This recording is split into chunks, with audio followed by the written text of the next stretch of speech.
哎，专家说一天要开窗通风2次，我去开窗透透气呀。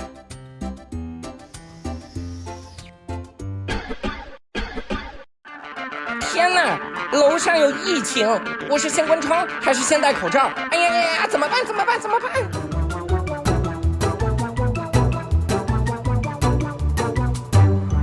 不但白开窗，还浪费了我一只珍贵的口罩。我要举报他，举报疫情，人人有责。嘿嘿，听说举报还有口罩奖励。